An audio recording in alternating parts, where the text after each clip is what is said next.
Pada zaman dahulu, di sebuah daerah rawa Belong, lahirlah seorang pemuda saleh bernama Si Pitung.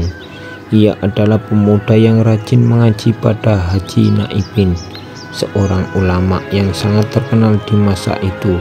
Selain itu, ia dilatih silat selama bertahun-tahun hingga kemampuannya menguasai ilmu agama dan bela diri.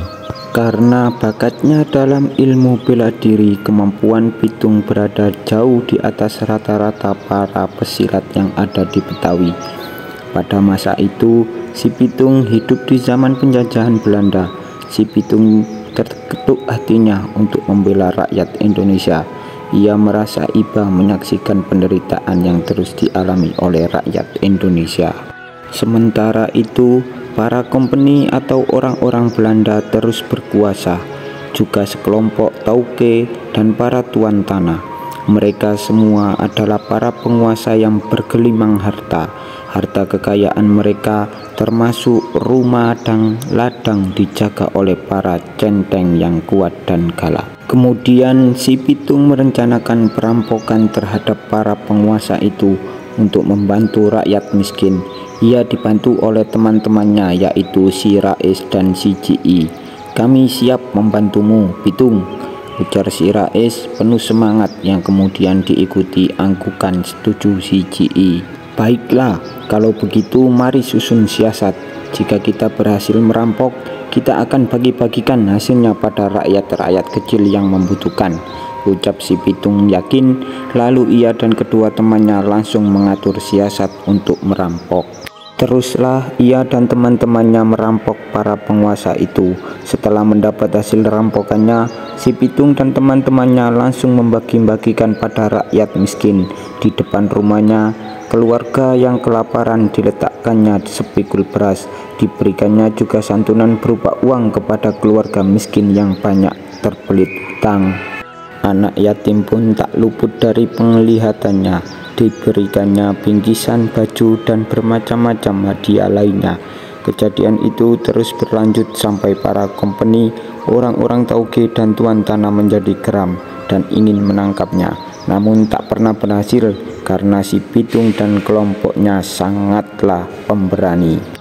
Banyak orang mengatakan keberhasilan Si Pitung dan teman-temannya dalam merampok ada dua hal, yaitu yang pertama, ia memiliki ilmu silat, pandai bela diri, dan kebal, sebab kabarnya tubuh Si Pitung kebal terhadap peluru.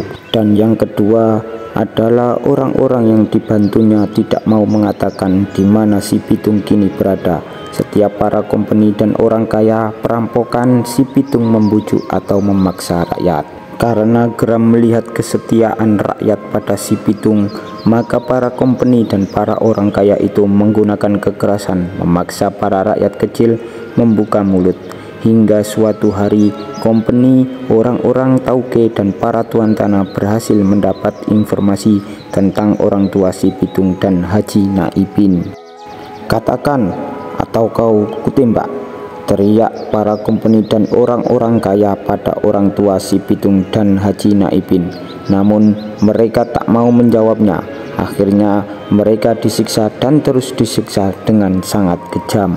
Dengan siksaan yang amat berat, akhirnya para kompeni dan orang-orang kaya itu mendapatkan informasi di mana Si Pitung berada, juga rahasia kekebalan tubuhnya terhadap peluru.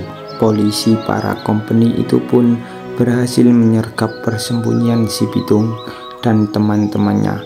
Si Pitung dan teman-temannya tak tinggal diam, mereka pun melawan sekuat tenaga. Namun informasi tentang rahasia kekebalan tubuh Si Pitung sudah diketahui para polisi kompeni itu, yaitu dengan melempari Si Pitung telur-telur busuk lalu ditembak. Lalu tewaslah Si Pitung seketika. Kehilangan sudah pahlawan pembela rakyat kecil. Namun meskipun demikian, Si Pitung adalah kebanggaan masyarakat Jakarta. Itulah kisah Si Pitung, cerita dan dongeng asal Jakarta. Jangan lupa untuk klik tombol like, komen, dan subscribe, serta aktifkan loncengnya agar di setiap pemberitahuan di channel kami yang terbaru, kalian semuanya mengetahuinya. Oke, dari kami, Assalamualaikum warahmatullahi wabarakatuh.